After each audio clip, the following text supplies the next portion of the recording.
الحمد لله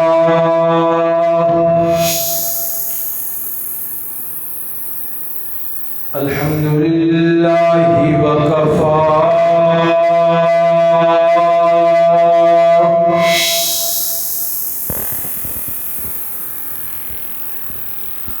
الذي خلق الأرض والسماوات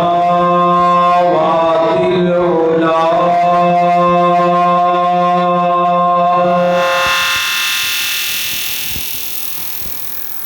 وبين الضلالة والهدى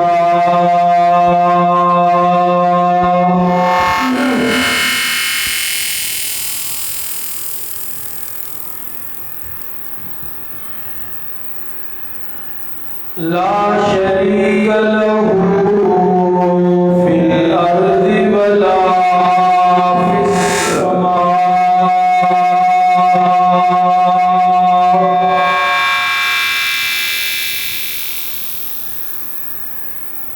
وله العزة وله العظمة وله الكبرياء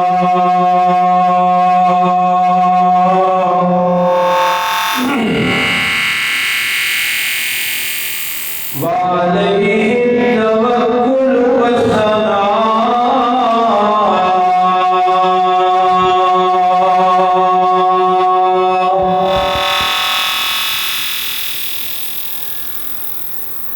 والصلاة والسلام على سيد الرسل وخاتم الأنبياء أرسله الله بالحق بشيرا ونذيرا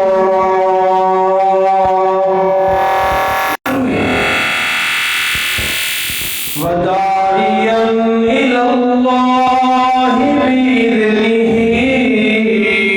وسراجا منيرا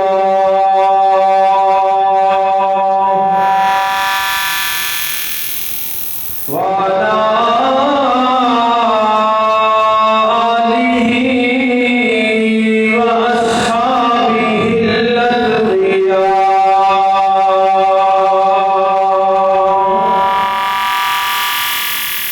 الأتقياء الذين هم خلاصة العرب الأرباب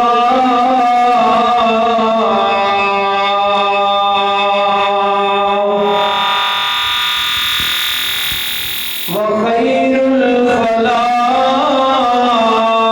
الخلائق بعد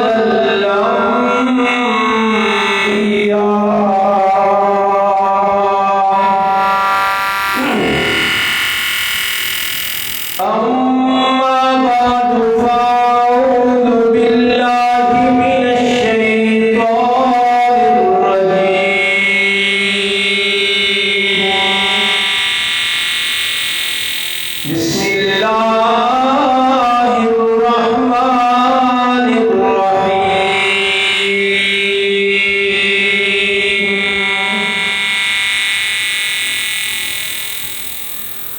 ومن يطع الله ورسوله يدخله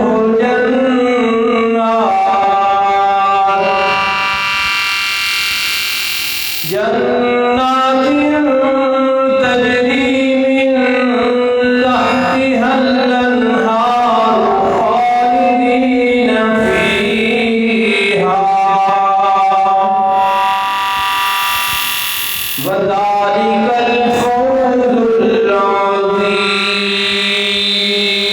العظيم صدق الله العظيم وبلغنا رسوله النبي الأمي الأمين العظيم الكريم ونحن على ذلك لمن الشاهدين والشاكرين والحمد لله رب العالمين.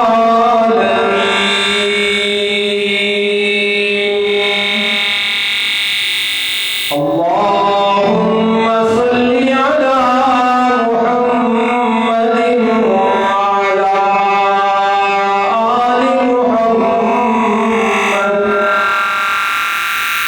كما صليت على إبراهيم وعلى آل إبراهيم إنك حميد مجيد. اللهم بارك على محمد وعلى آل محمد كما باركت على إبراهيم وعلى آل إبراهيم إنك حميد مجيد.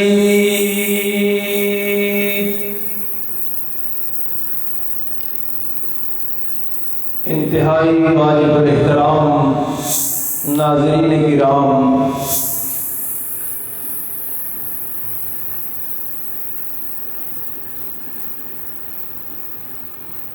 رب العالمین نے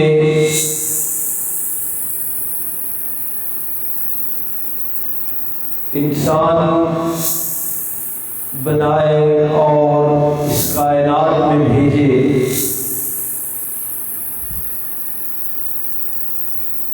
موت و حیات کا ایک سلسلہ چلایا،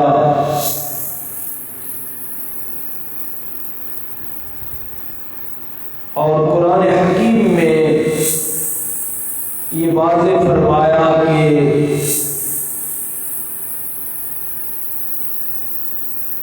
موت و حیات کے اس سارے سلسلے کا مقصد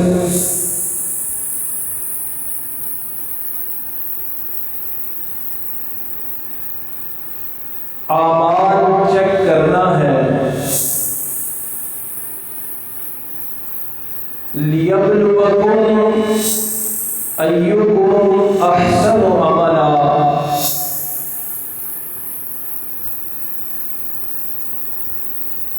کہ اس کائنات میں جا کے زندگی جیسی نعمت، صحت جیسی نعمت اور مال و دولت جیسی نعمت پا کر تم میں سے اچھے عمل کون کرتا ہے اور کس کے عمل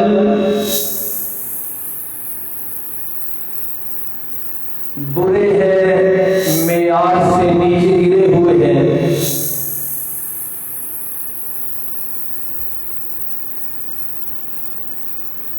اس حوالے سے پھر ایک مومن کی زندگی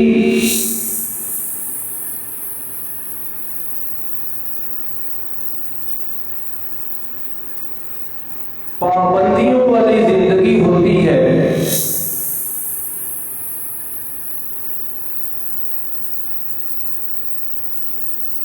ایک ایمان والے کی زندگی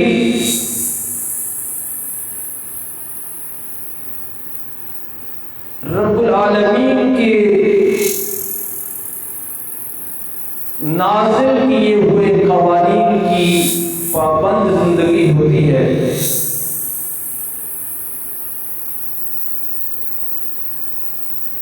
وہ پوری زندگی اللہ کے قوانین کی پابندی میں گزارتا ہے.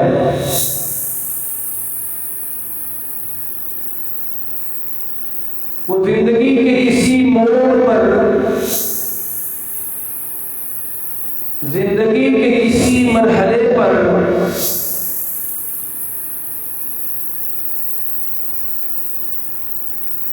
اللہ کے قوانین کی خلاف ورزی نہیں کرتا،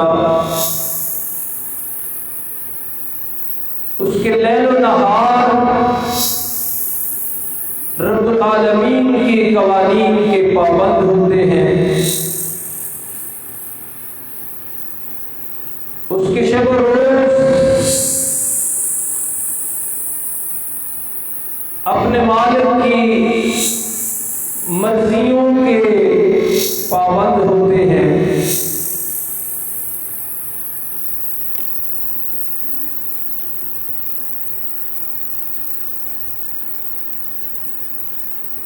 وہ عیش و نشاط میں ہو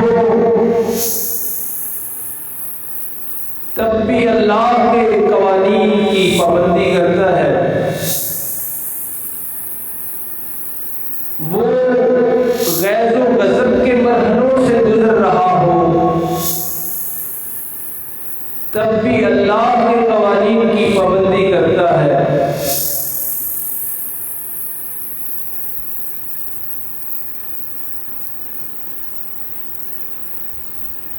اس کی ہر لحظہ ہر لمحہ پابند زندگی کو دیکھ کر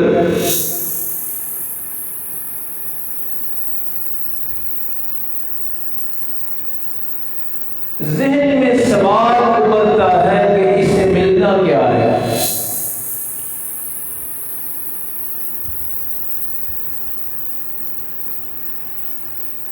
جو لوگ زندگی اپنی اللہ کی رضا میں نہیں گزارتے، وہ بھی پوچھتے ہیں کہ آخر اتنی مشقت بھری زندگی کا فائدہ اسے کیا ہوگا۔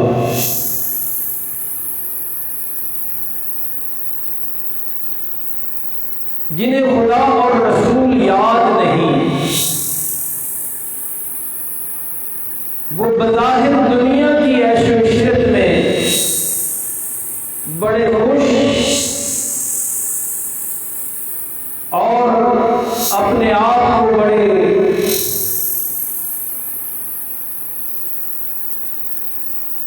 آرام میں محسوس کرتے ہیں کہ ان کی زندگیوں میں نہ نماز کی پابندی ہے، نہ روزے کی پابندی ہے، نہ حج زکات کا کوئی تصور ہے، تو سمجھتے ہیں کہ بظاہر وہ آرام کی زندگی گزار رہے ہیں، اور اللہ کی مان کر جو بندہ زندگی گزار رہا ہے وہ مشقت والی زندگی ہے، وہ پابندی والی زندگی ہے، وہ اپنی خواہشات چھوڑنے والی زندگی ہے، وہ اپنی مرضیوں کو مارنے والی پابندی ہے۔ تو ایسے لوگوں کے ذہنوں میں، اور خود کبھی کبھی عمل کرنے والے کی سوچ بھی اس طرف جاتی ہے کہ آخر اسے ملنا کیا ہے، اسے فائدہ کیا ہے۔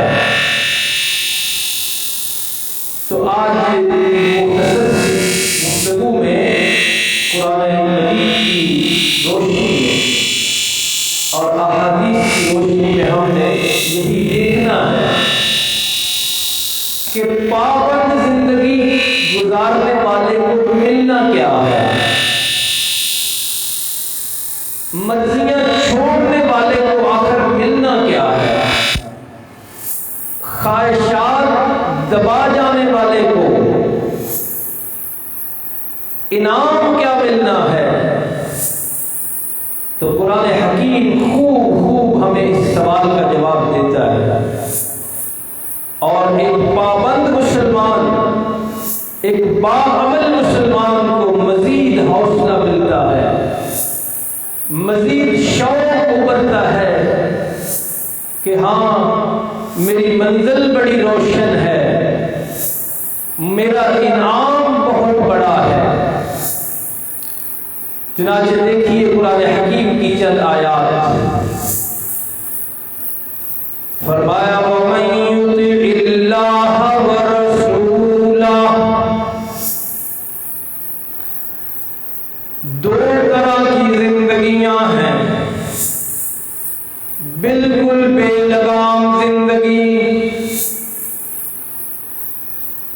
کسی حکم کا وہ اپنے آپ کو پابند نہیں سمجھتا، ذہن میں بھی یہ بات گھومتی ہے تو کہ میں تو مزے میں ہوں، نہ نماز کی پابندی، نہ سچ بولنے کی پابندی، نہ حلال و حرام کی پابندی، جو چاہوں کرتا ہوں، جو چاہوں حاصل کرتا ہوں۔ دوسری زندگی ایسی ہے کہ ہر لحظہ فکر ہے کہ اللہ کے کسی حکم کی خلاف ورزی نہ ہو جائے، اسی فکر میں ہر حکم پورا کرتا چلا جاتا ہے، تو اس کو کہتے ہیں اطاعت۔ دوسری زندگی کو کہتے ہیں معصیت، نافرمانی والی زندگی۔ تو ایسے بندے کے ذہن میں سوال ابھرتا ہے، مجھے اتنی پابند زندگی گزارنے کا صلہ کیا ملے گا؟ اتنا اپنے آپ کو قابو اور کنٹرول کر کر کے میں زندگی گزار رہا ہوں، انعام کیا ملے گا؟ قرآن حکیم تسلی دیتا ہے کہ مطمئن رہو لوگو، وَمَن يُطِعِ اللَّهَ وَرَسُولَهُ، جس نے اپنی چھوڑ کر اللہ کی اور اللہ کے پاک پیغمبر محمد کریم رؤوف الرحیم علیہ الصلوۃ والتسلیم کی فرما برداری والی زندگی گزاری، اس کا صلہ بہت بڑا ہے، اس کا انعام بہت بڑا ہے۔ فرمایا یدخلہ جنات تجری من تحتها الانہار، اس کا انعام اور اس کا صلہ یہ ہے کہ اللہ اسے ایسے باغات میں داخل فرمائیں گے جن کے نیچے نہریں چل رہی ہیں، اور رب العالمین نے ان باغات کا نقشہ کھینچا ہے قرآن حکیم میں، اور بتائی ساری بات اس لیے کہ مومن کے دل میں شوق پیدا ہو، ایمان والے کو پتہ چلے کہ اس کا کوئی عمل رائے گاہ نہیں جا رہا۔ نیند بڑی میٹھی آتی ہے صبح کے وقت، لیکن وہ اللہ کے نام پر اٹھ جاتا ہے، تو رب العالمین تسلی دیتے ہیں کہ تیرا بستر چھوڑنا، مسجد میں جانا رائے گاہ نہیں جائے گا، تجھے اس کا انعام ملے گا، تجھے اس کا صلہ ملے گا، اور وہ صلہ ہے جنت۔ اور اس جنت کا اللہ نے ایک اور نام بھی ذکر کیا قرآن حکیم میں، وہ بھی پڑھ لیجیے۔ فرمایا ان الذین آمنوا وعملوا الصالحات، اللہ کو رب مانا جنہوں نے ایمان اپنا درست رکھا اور اپنے ایمان کی گواہی عمل سے دی، اس نے اللہ کو رب مانا تو اللہ کا حکم بھی مانتا رہا۔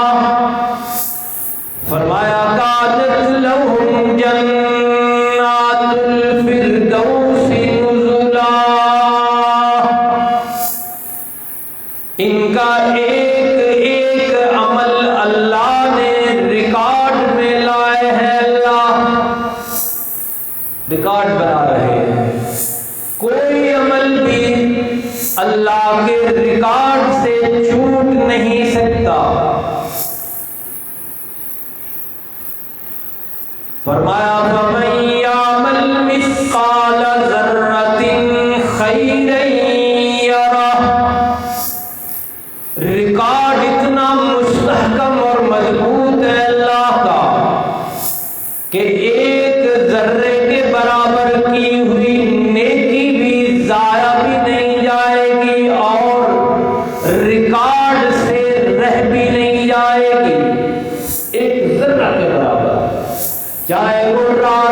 اندھیروں میں کی ہو اللہ کے ریکارڈ میں ہے، چاہے وہ دن کے اجالوں میں کی ہو اللہ کے ریکارڈ میں ہے، چاہے وہ تنہائی میں کی ہو ذرہ کے برابر ہو پھر بھی اللہ کے ریکارڈ میں ہے، اور چاہے لوگوں کے سامنے نیکی کا عمل کیا ہو سب کچھ اللہ کے ریکارڈ میں ہے، اور ریکارڈ بھی ایسا کہ یارہ بندہ خود دیکھ لے گا۔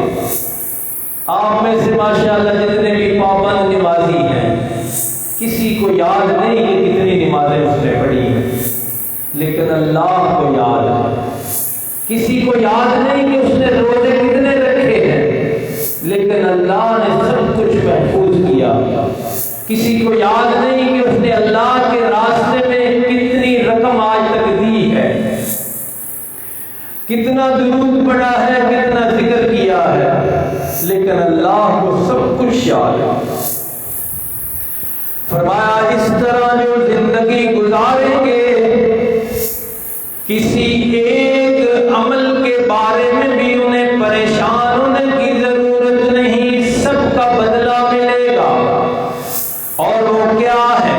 فرمایا کانت لہم جنات الفردوس نزلا، اللہ نے ان کی مہمان نوازی کے طور پہ، رب میزبان، اور یہ مشقتوں بھری زندگی گزارنے والا مسلمان وہاں رب کا مہمان، ان کی مہمان نوازی کے لیے جنت فردوس اللہ نے تیار کر رکھی ہے۔ قرآن حکیم نے فرمایا کہ وہ جنت کیسی ہے، وہ جنت کیسی ہے؟ ایک تو نقشہ اللہ نے ایسا کھینچا، فرمایا تم سوچ بھی نہیں سکتے۔ اور جیسے آج کل ایک محاورہ ہے نا کہ تمہاری سوچ ہے، ہماری سوچ بھی اس تک نہیں پہنچ سکتی۔ قرآن حکیم نے بیان کیا، فرمایا فَلَا تَعْلَمُ نَفْسٌ مَا أُخْفِيَ لَهُم مِّن قُرَّةِ أَعْيُنٍ، کسی کو پتا نہیں کہ میں اللہ نے ان کی آنکھوں کی ٹھنڈک کا کیا کیا سامان تیار کر رکھا ہے۔ اور رسول اللہ صلی اللہ علیہ وسلم نے فرمایا کہ کسی دل پہ وہ نہیں کھٹکی نعمتیں، کسی آنکھ نے وہ نعمتیں نہیں دیکھی، کسی کان نے نہیں سنی کہ وہ کیسی نعمتیں ہوں گی۔ اور یہاں اللہ نے کیا فرمایا کہ من قرۃ اعین، کہ وہ تمہاری آنکھوں کی ٹھنڈک کا سامان میں نے تیار کر رکھا ہے، لیکن تمہیں پتہ نہیں کہ وہ کیا ہے۔ قرآن حکیم جنت کا ایک اور منظر بیان کرتا ہے، فرمایا مثل الجنت التي وعد المتقون، اس جنت کا منظر ذرا سنو جس کا وعدہ ہے متقیوں سے، وہی جو میں نے شروع میں کہا نا پابند زندگی گزارنا، اسی کو تو متقی کہتے ہیں۔ بے لگام زندگی اس کو تقوی والی زندگی نہیں کہتے۔ اور یہ بھی یاد رکھیے، ایک غلط فہمی بھی دور ہوتی جائے کہ یہ جو ہم نے بنا رکھا ہے نا کہ اس دنیا میں جو انت مچائے رکھو آخر میں جنت تمہاری ہے، یہ کہیں نہیں لکھا ہوا کہ یہاں جو مرضی کرو اور امت محمدیہ کی وجہ سے تم جنتی ہو، یہ کہیں نہیں لکھا ہوا۔ پھر اس نماز، روزے، حج، زکات اور اس مسجد، مدرسے، قرآن، اس نظام کا پھر کیا فائدہ؟ من مانی اور من چاہی زندگی گزار کے بھی جنت میں ہی جانا ہے، تو پھر فرق کیا رہ گیا؟ لہذا یہاں غور فرمائیے کہ وعد المتقون فرمایا ہے کہ جنت کا وعدہ ہے پابند زندگی گزارنے والوں، حلال حرام کی تمیز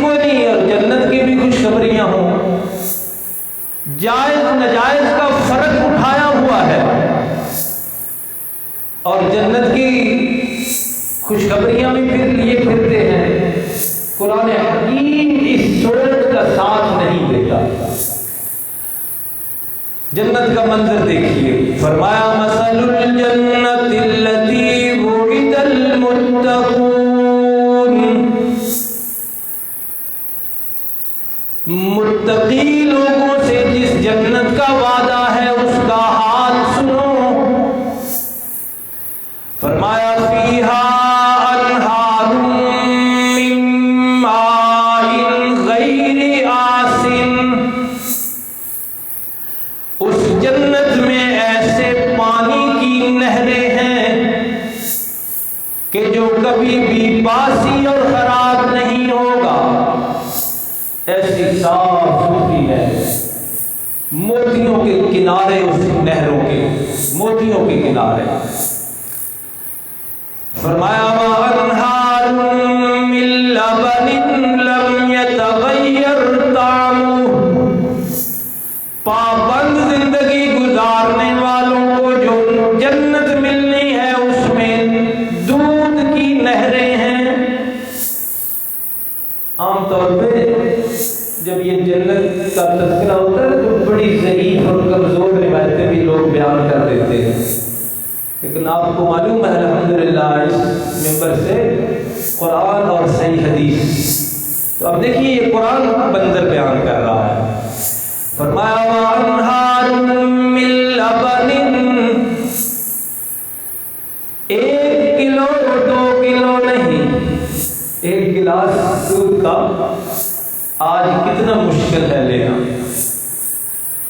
لیکن وہاں انہار نہریں ہوں گی، نہریں، اور دودھ بھی ایسا لم یتغیر طعمہ، کبھی بھی اس کا ذائقہ بدلے گا نہیں،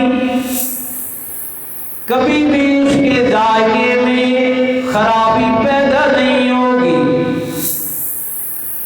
وَأَنْهَارٌ مِّن خَمْرٍ، اور وہاں جنت میں شراب کی نہریں ہوں گی، جنت میں شراب کی نہریں،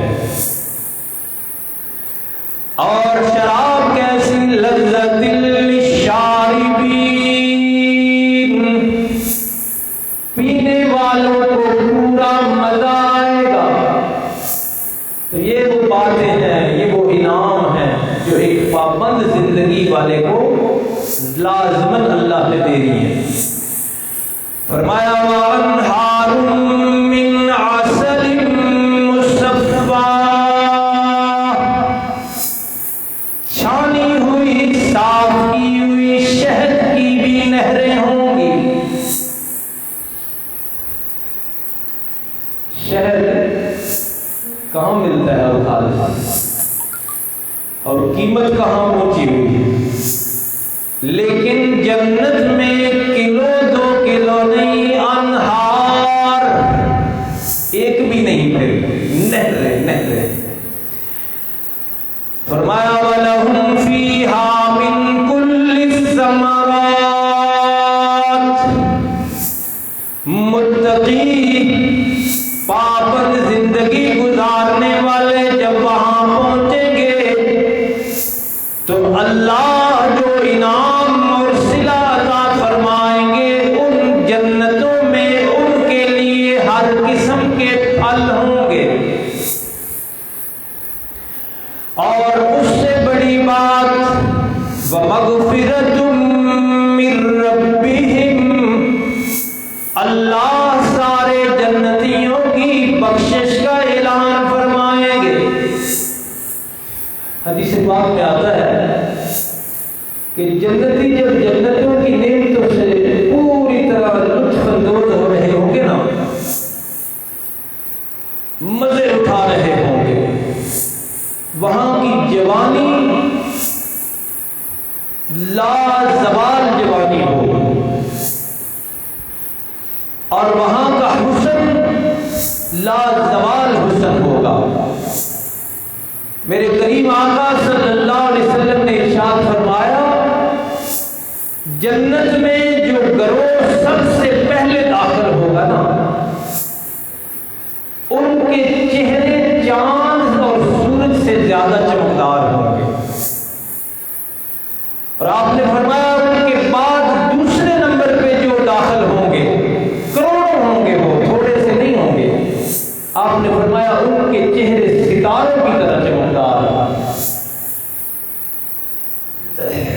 تو جنتی جنت کی نعمتوں سے لطف اندوز ہو رہے ہوں گے، صبح و شام بے فکری کی زندگی، کوئی پابندی نہیں، ہاں اللہ کا ذکر کریں گے، لیکن حدیث شریف میں آتا ہے کہ ذکر ایسے ہوگا جیسے بندہ یہاں دنیا میں سانس لے رہا ہے، نہ اس کو سوچنا پڑتا ہے، نہ اس کو کوئی مشقت ہوتی ہے، سانس آ رہا ہے، سانس جا رہا، اس طرح۔ اور جنت کا شوق دل میں لائیے، یہ ناک میں جو گندگی ہوتی ہے یہ وہاں نہیں ہوگی، دماغ سے یا معدے سے جو گندگی نکلتی ہے یہ بھی نہیں ہونی، اور واش روم کی حاجت ہی نہیں ہونی۔ حدیث شریف میں آتا ہے، مسلم شریف کی حدیث ہے، آپ نے فرمایا جنتی جب کھائیں گے پیئیں گے تو ایک ڈکار ان کو آئے گا جس سے ان کا سارا کھایا پیا ہضم ہو جائے گا، اور یہاں دنیا میں ڈکار کی سمیل سے آپ واقف ہیں، میرے آقا صلی اللہ علیہ وسلم نے ارشاد فرمایا وہ ڈکار جب آئے گا تو اس کی خوشبو مشک و عنبر سے بھی زیادہ ہوگی۔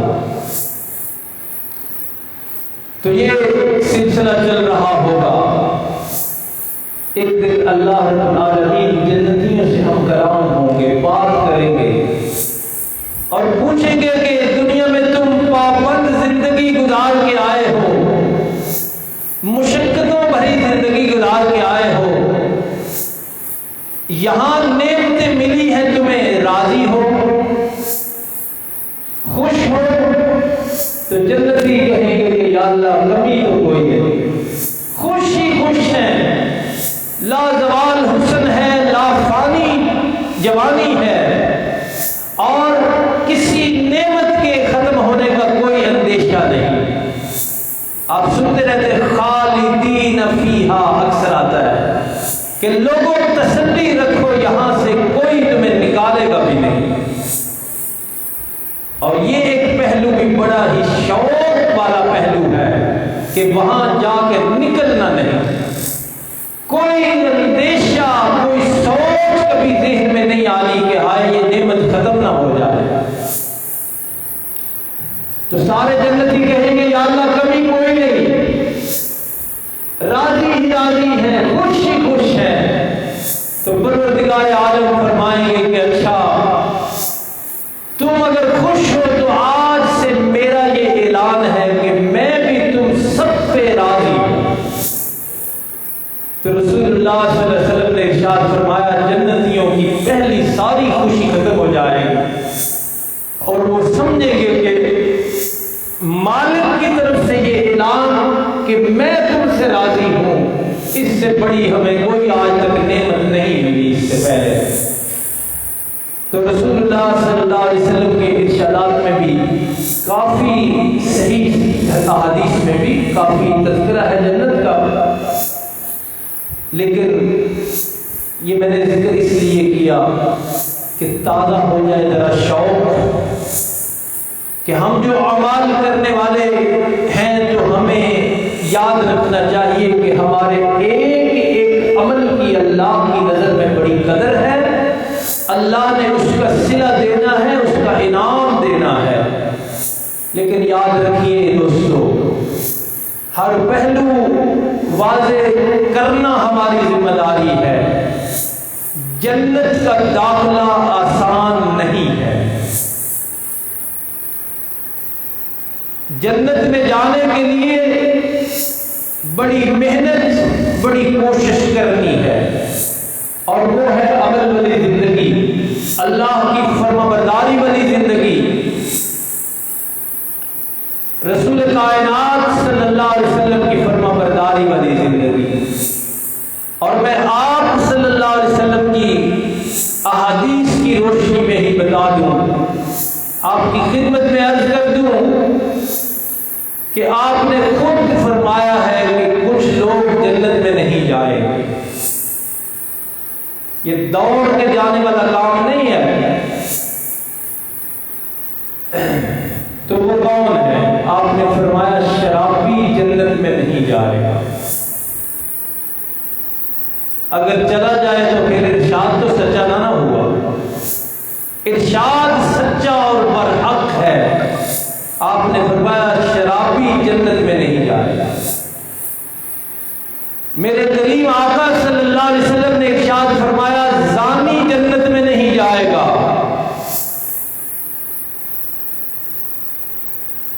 آپ نے فرمایا والدین کا نافرمان اور گستاخ جنت میں نہیں جائے گا۔ شرک کرنے والا جنت میں نہیں جائے گا، غیبت کرنے والا جنت میں نہیں جائے گا۔ جہاں جنت میں جانے والوں کی ایک فہرست قرآن و حدیث میں موجود ہے، وہاں جنہوں نے نہیں جانا ان کی فہرست بھی میں اور آج کے کسی عالم نے نہیں، امام الانبیاء صلی اللہ علیہ وسلم نے ذکر کر دی ہے۔ اس میں دیکھنا چاہیے کہ کہیں خدا نہ خواستہ میرا نام تو نہیں آ رہا۔ اسی طرح آپ نے ارشاد فرمایا کہ لا يدخل الجنت قطاط، چغل خور جنت میں نہیں جائے گا۔ ادھر کی ادھر لگانا، ادھر سے سن کے ادھر کرنا، لوگوں کو لڑوانا، برادریوں کو لڑوانا، بھائیوں کے درمیان جدائیاں ڈلوا دینا، دشمنیاں پیدا کر دینا، فرمایا یہ کبھی بھی جنت میں نہیں جائے گا۔ تو ایک فہرست اس قسم کی بھی ہے۔ اللہ رب العالمین ہم سب کو شوق دلا دے، شوق ہمارے دلوں میں پیدا ہو، اور اس لیے بھی شوق ہونا چاہیے کہ آدم کا وطن اصلی وہی ہے۔ آدم وہیں سے نکلے تھے اور اللہ نے زمین پہ بھیج کے فرمایا اب میری ہدایات اور میری تعلیمات اور میرے احکامات کے مطابق زندگی گزار کے آؤ گے تو اپنے وطن اصلی میں چلے جاؤ گے، اور اگر اللہ اور اس کے رسول کی نافرمانی کرتے رہے تو اس کے لیے بھی ایک جگہ اللہ نے تیار کر رکھی ہے جسے جہنم کہتے ہیں۔ انشاءاللہ اس کا تذکرہ اگلے جمعے کو ہوگا۔ اللہ رب العالمین ہم سب کے اعمال قبول فرمائیں اور اپنی خاص رحمت سے ہم سب کو جنت کا مستحق بنا دے۔ وما علینا الا البلاغ۔